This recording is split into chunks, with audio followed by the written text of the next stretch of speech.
So, Resident Evil 7. It's a good game, but, we're on part 3, and we haven't seen a single normal monster yet. And this is kind of my biggest problem with Resident Evil 7. Admittedly a small one, because I love this game to pieces, but it takes too long to get to the part where the game starts to feel like Resident Evil. The game. Yeah. It's okay, Ryan, because it's not until part 7 where we get to the first dungeon, so, You start... you have these nice exploration sequences at the beginning, and a couple of stealth and runaway sections with Jack Baker, and 2 bosses, but, the monsters don't show up until you're, down in the basement. So it's quite a while before you start. Hold on. I need to screen cap that. Because that is perfect Twitter reaction photo material there. You don't know him, but you feel like he's... Ethan Winters is obviously a great judge of character. Anyway, one of the reasons that you can't get out of the house is that every time you find a frickin' exit, it's barricaded with, chairs and tables and bikes and shit, and boarded up, and... Yeah. Don't we have an axe? No, the axe is gone now. The axe is gone. Yeah, the axe was taken away at the end of the guardhouse sequence, and I don't think you ever get it back, which is unfortunate, which means you don't have a really effective melee weapon. You just have the knife, and we all know what knives are like in Resident Evil. They're either pitiful, like in the classic games, or way overpowered, like in Resident Evil 4, or they're just glitchy overpowered, like in Code Veronica. So what about the knife in Code Veronica made it good? About its glitchiness, I should say, because I don't. Something about the way the hitboxes and Alyssa Ashcroft, by the way, is one of the characters you play as in Resident Evil Outbreak, which is interesting. She's still, the Ashford family name, and not that Ashford. What is it? Ashford. Ashcroft. Ashcroft. This was the one in the paper. Yeah. Go there, stupid. Yeah, this goes to the living room clock, you idiot.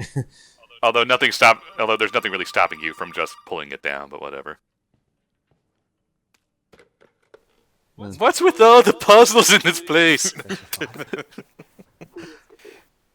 I'm sorry. Now, I like the Baker house for one reason that sets it apart from the Spencer Mansion, but that same reason is also what makes it a bit of a weaker game space than the Spencer Mansion. It's not that big. It's actually the size of what you would expect, a well-to-do family to have for a house, especially if they were, letting their adult children still live in the same house. So you mean a general well-to-do family, then? Well, yeah. Your college gift is a brand new car kind of family. Yeah. But I guess in this case it's a brand new riding mower. So another one. Shoot me. Just in case you didn't know that you were supposed to destroy the Mr. Everywheres, there's a tutorial Mr. Everywhere on the table here. 75 EXP. You kill a ton of them, you get the Matilda. Oh, not the Matilda, the Blacktail. Well, not even the Blacktail. The Punisher. These plinths here are the main thing that you... It's silhouette night. You get a trophy for using the wrong item in a shadow plinth. I just wanted to show that off. But yeah, the shadow plinths are the main thing that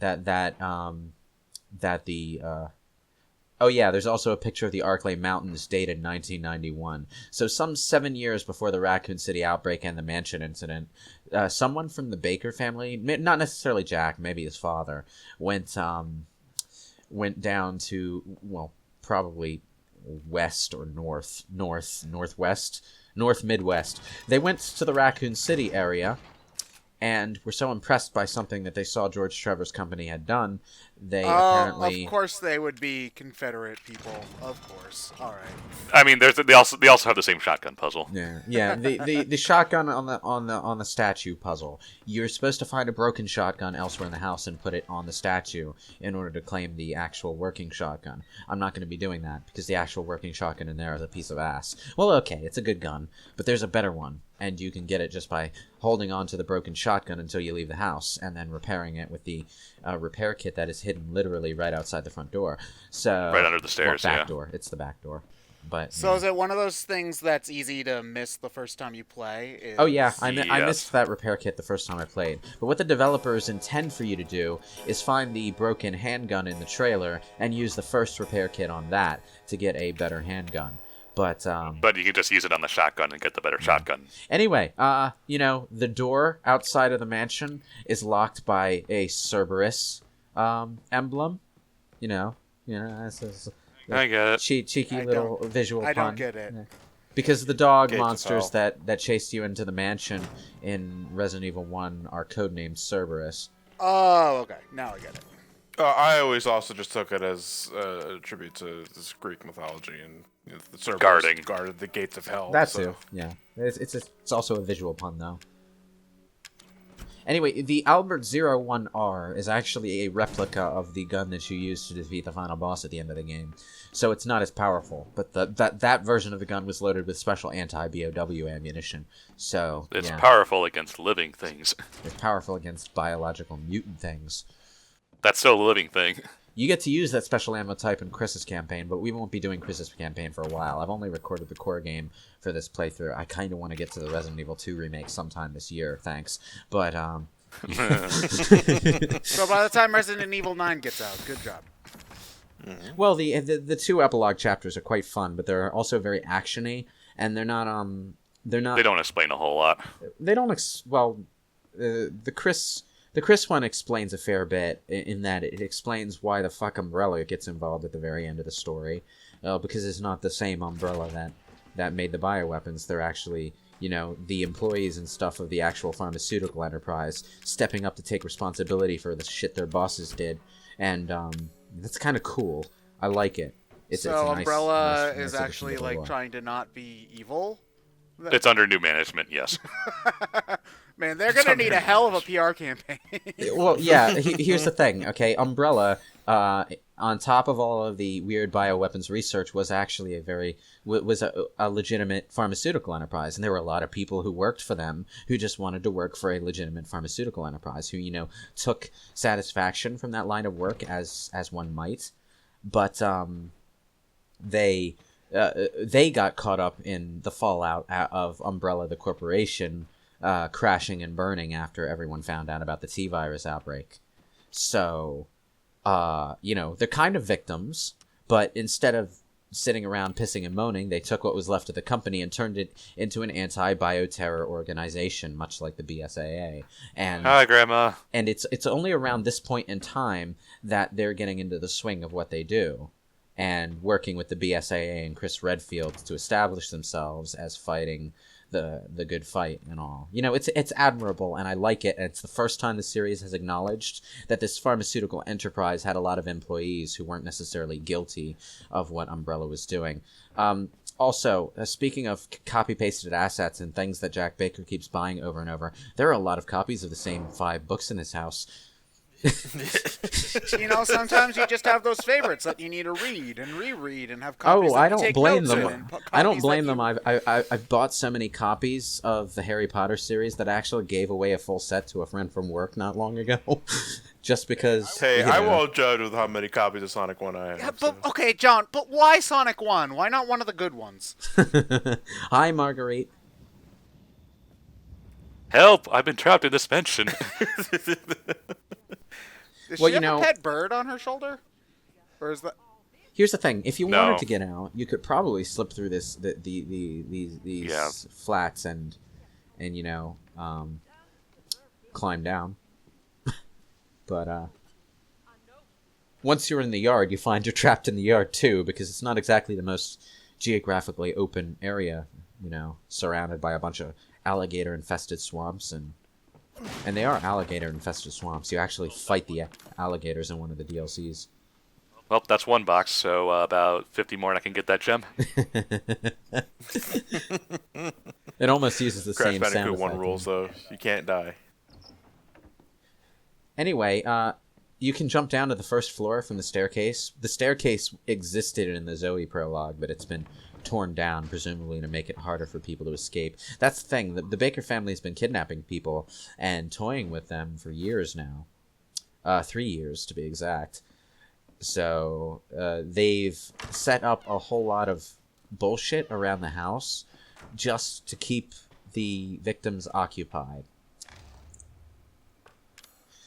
They really like the Saw movies. Prolonging the opening sequence even more is this tape about Mia, which is actually a sneak peek of the area of the game that you go to after leaving the house. But it's another tape that you play through. It's entirely a stealth sequence where you're supposed to avoid Marguerite's. But the tape serves another purpose. Most of the tapes serve a purpose of allowing you to see something that comes up ahead so that you can tackle the challenge more easily yourself once Ethan gets there. There's even one tape later on where Clancy Jones, the most unfortunate bastard on the planet, dies to a puzzle that is supposed to be a trick puzzle that's meant to kill the person who solves it. Because you saw the tape of Clancy Jones dying to the puzzle, you knew what the trick was and were able to cheat your way around it. It's actually one of the more clever things this game does.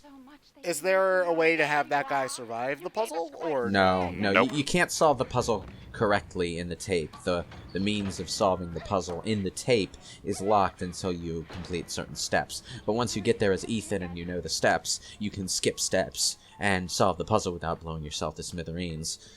And is this a real puzzle or a Resident Evil puzzle? It's not. It's a jigsaw puzzle. It's okay.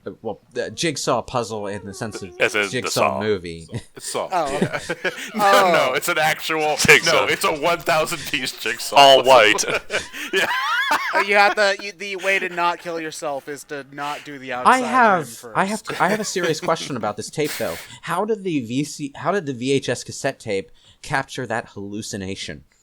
Because that's what it is. You find out that's a hallucination of Eveline. Only Mia should be seeing that. So how did it end up on tape? What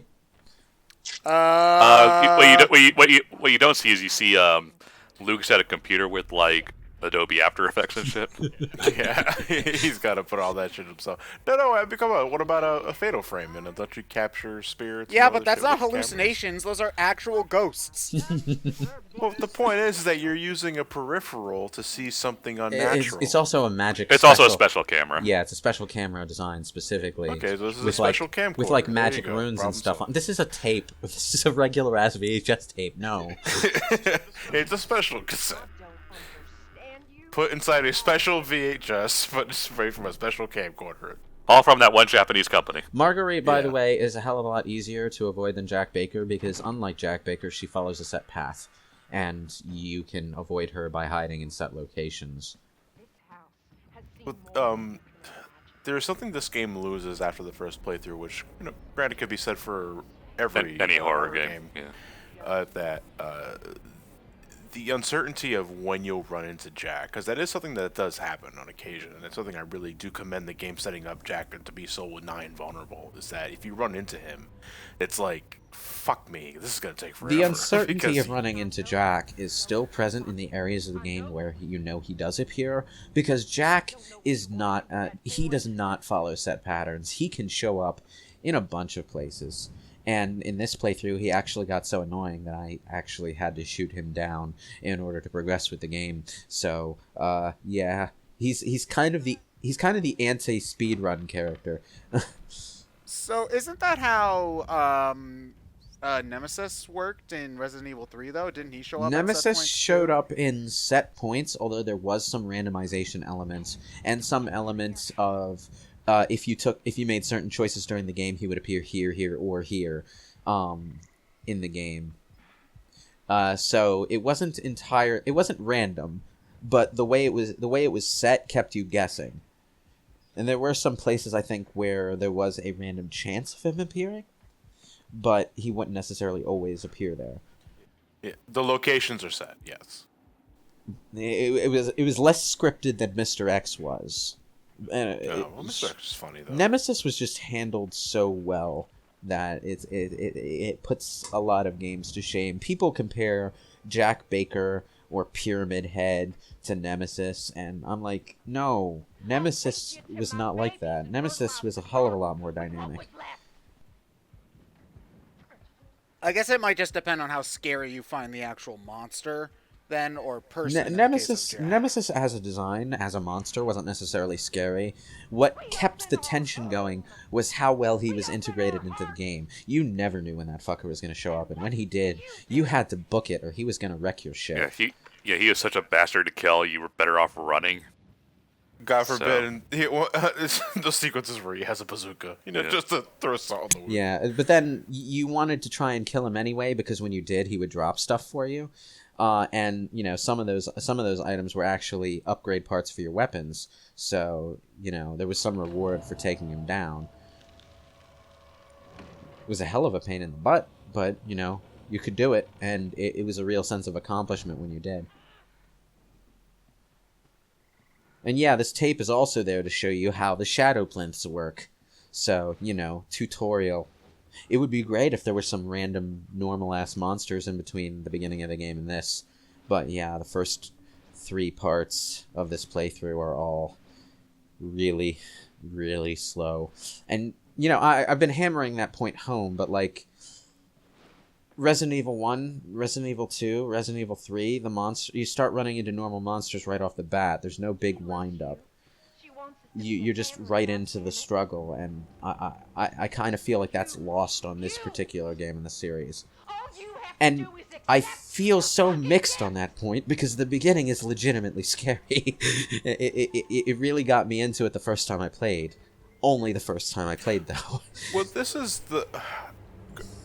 You guys can disagree if you want with this, but I feel this is the first time in a long time where the point of this Resident Evil was to be more immersive than the others. Oh yeah, and that's definitely commendable. But you can do that without delaying the action quite so much. Like maybe if there was a maybe 20-minute build up, but we're into we're way past the 1 hour mark, and I've been doing my best to represent this part of the game the way I experienced it the first time, which for the most part has involved me deliberately sneaking around cautiously, even though on repeat playthroughs it's more effective to just jog through the whole thing. Oh wait, the lights went out. Darkness. No parents? No, there are parents here. Oh, okay. They're not the kind you want, though.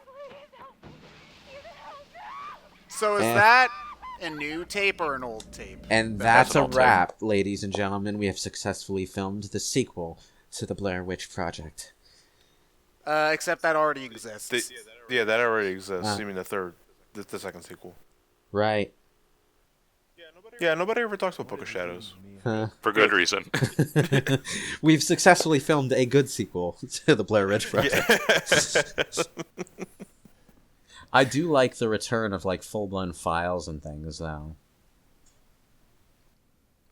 That was some low-res quality paper. Yeah. Oh, yeah, it loaded in, but an emblem that opens a door, contained within a book box. Does that sound familiar at all? Yes, from Resident Evil. It's a wolf medal, a dog medal technically, but you get it. Do you get it? We're referencing. Do you see? The classic. Do you see? We're referencing the classics again. Oh yeah, there's some talk of like flood damage and stuff. You do want to check every trash can that you come across. I'm not sure where the lid goes when it vanishes into the ether like that, but Shows picture of anime girls. Nope, there's nothing but trash in here. Sometimes there's stuff like herbs in the trash can, so do check them by all means. I don't know where the item placements in Madhouse mode are too, so definitely check around in Madhouse mode. The broken shotgun, by the way, is inside the office right next to us, but you need a specific key to get there.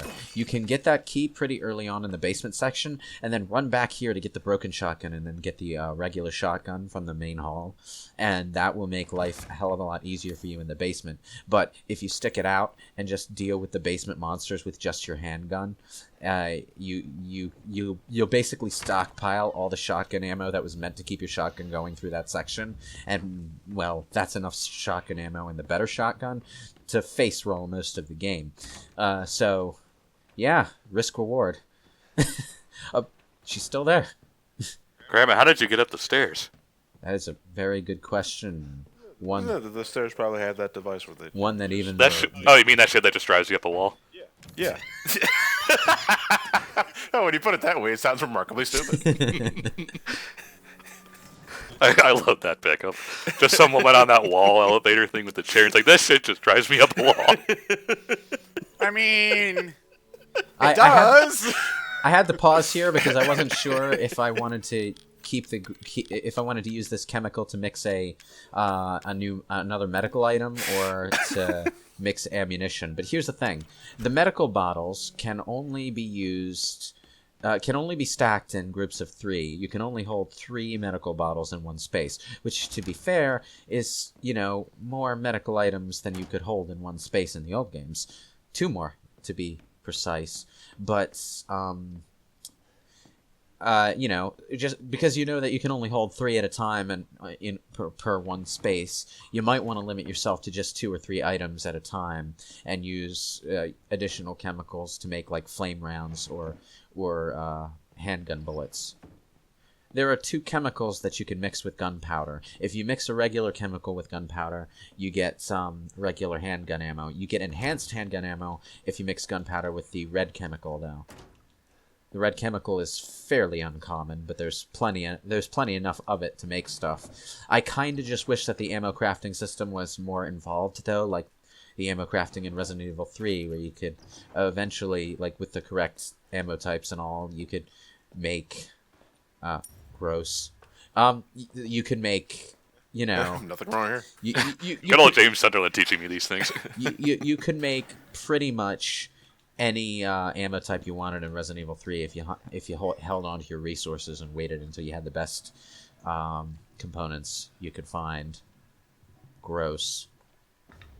Man, okay, this tub needs to be cleaned out. Also, it's made of wood. Also, why do you have a tub in the middle of your bathroom that doesn't even have any... I know. The feng shui needs a little work. Caca. It's a bird. I think this might go with the spider painting. Also, you're in a pretty fucked up establishment if the tubs are in worse shape than... It's a disgusting mess of gods know what. Another thing that this game took from Silent Hill 3 was the text you get for examining things. Does it? Wow. Okay. I heard you talking shit about my tub. Where did you get this? Where did you get the spiked roller? No, seriously, I want one. Where did you buy that? That's not fair. I have the stinky handgun. You have a cool-ass weapon thing. That's like straight out of Bloodborne. Did he So just run to the door? he might have, but since I could easily... Wait, why am I going this way? There's a hatch. Oh, right. Go down the hatch. because I knew he'd be wandering around down here if I took the hatch to the safe room.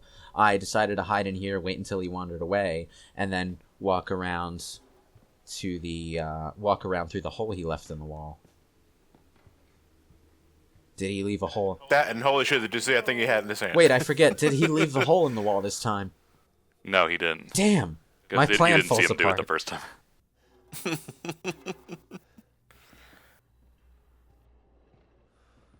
Oh, there he is. Hi, Jack. There is a chance he'll just look around the room and then walk back out. Okay, so that weapon is what would happen if Splatoon and Bloodborne did the fusion dance.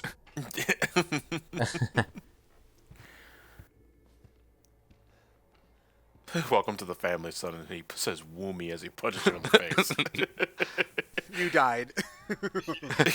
Oh, You got splatted. Oh, that's right. I was waiting for him to walk out the door so that he wouldn't see me as I passed this door.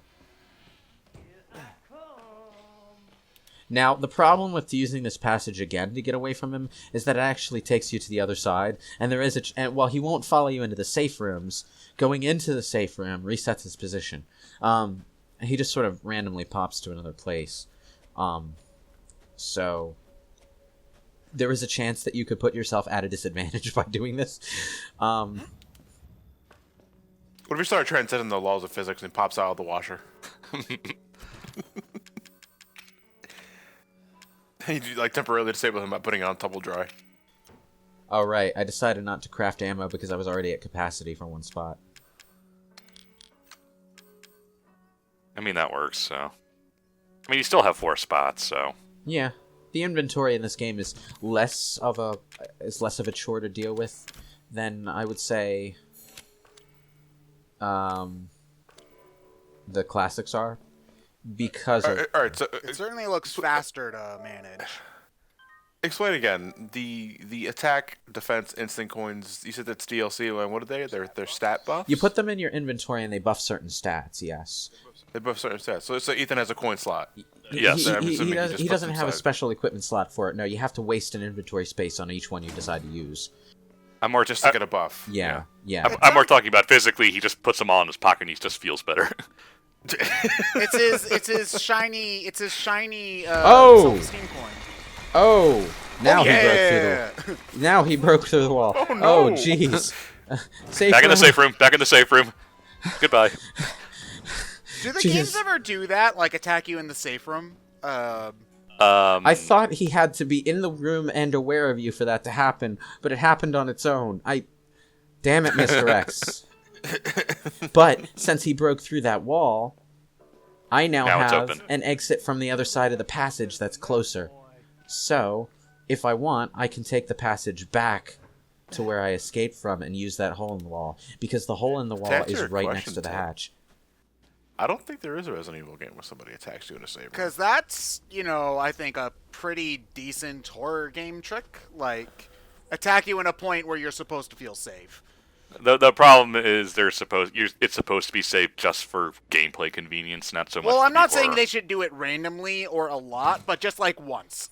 There You know? is a shake-up sort of like that in this game, where Jack Baker and the Molded, and later on in the game the Molded, will follow you into the main hall. Which, is a problem. Oh, The main hall is supposed to be the safest room in the mansion. But nope. I'm so glad his back was turned when I ran through that door. So, I decided to wait It's like here. a gorier maniac mansion. I decided to wait here thinking he would, walk through this door, but he didn't. 2,000 years later, you better be a fucking skeleton. But when that title It's okay. card's He done. can just tape his skin back on his body and he's alive again. That's what this game has taught me. So you finally get out of the house, but it's been 2,000 years and it's a desert wasteland. So I was hiding here for quite a long time. Yeah, 2,000 years. The title card was a joke, but I did cut out a lot of footage hiding from Jack Baker. And I was hoping that he would do something like walk through the door and then wander off down the hallway. He didn't. So I ran out of patience. Just open the door and shoot him in the face. The thing is, I don't know how close to the door he's going to be when I open it. There he is. There he is. And you just straight up cannot kill him, right? You can. Here's just, the Well, thing. you can disable him. Yes. Here's the thing. If he's aware of your presence, you cannot operate mechanisms. The mechanism we need to operate is in the main hull. So there's no way to deal with this while he's, In there. in there. Now, I thought I could lure him to this side of the house and then run back.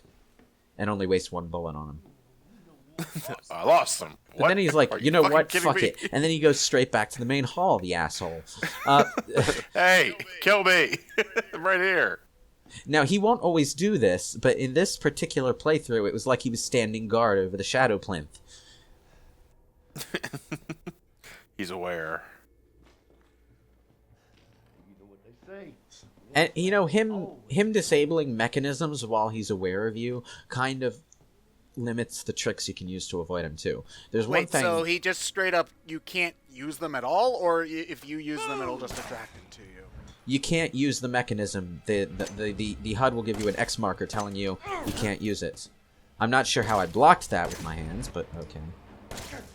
When he starts twitching, that means he's down. But he only stays down for a few seconds, so you got to be quick getting away from him. And you shut the door so he doesn't think to go You through shut the again. door by him. Yeah. It's not shutting.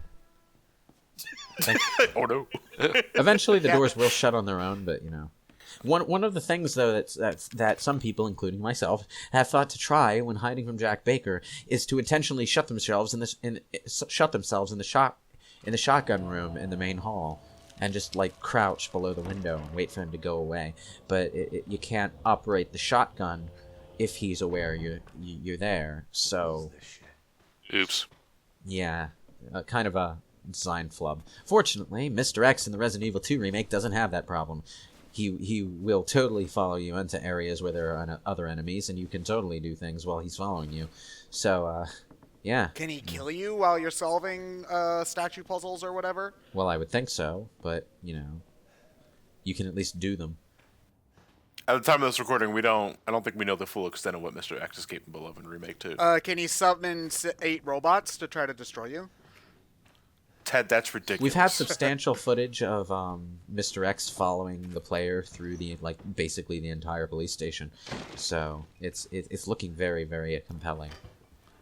Oh man, everything we need: beer, spam, and beer. This is very obviously Jack Baker's man cave. He even has a grenade launcher in here. You can see it. As you do, you know. Every good man cave has a grenade. Has a heavy artillery weapon, yes. There's also steroids hidden in the fireplace. I'm not sure which is funnier. Honestly, this place is a little bit too clean to be a man cave. Really? Don't look clean to me. That's the joke, Lewis. Also, the same $5 again, because of course. Man, how many times can you really read Crime and Punishment? These books are taped together. In fact, I don't think they're books at all. No, How can you they're read shaped these? to There's no... They're made to look like books. Now, the thing about these papers is that you actually need to examine a certain side of them to get the file. And the file, once you have it, will enter your file menu, but you won't have it until you examine the object. Ooh. Oh, beautiful. The molded, people compare them to Resident Evil 4's Regenerators a lot, but they're actually based off of a creature on the cover of some horror movie that I don't remember the title of. I got more of the what were their names in Revelations? I don't remember. The sleuths? Okay, you see, I actually tried to play that game, and I couldn't get into it. Well, which one? Revelations 1?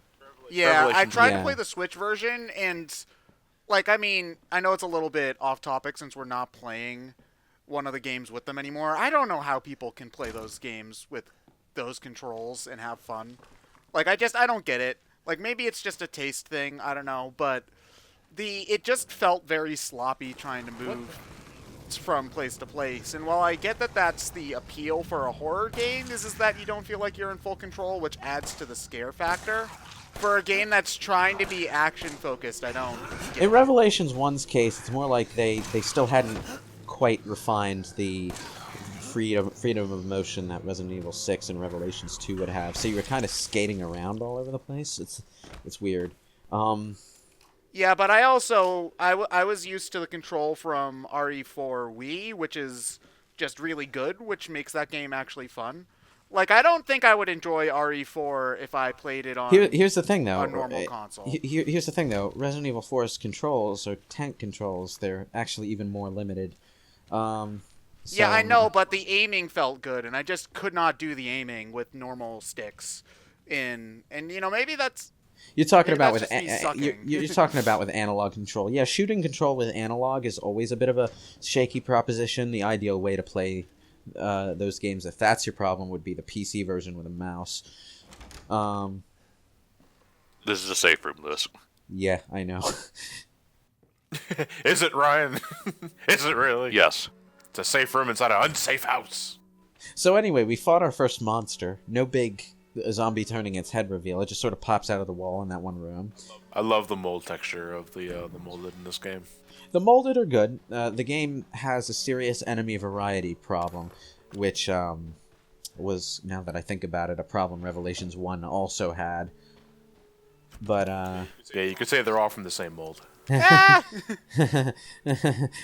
no, that was terrible. But, Yeah. we're finally fighting Resident Evil monsters, ladies and gentlemen. The game has officially begun. The game is afoot. So yeah, part 4 is part 1 of the Resident Evil 7 Honestly, playthrough. from what I mean, granted, again, it depends on what you go back for Resident Evil game 4, but it felt relatively the build-up felt relatively effective to me, and there were certain points that definitely startled me. It is, but I'll discuss my problems with this at the beginning of the next part, so that we're not going for like another goddamn, so that we don't go till 38 minutes or something. God forbid. Like we've never done that before.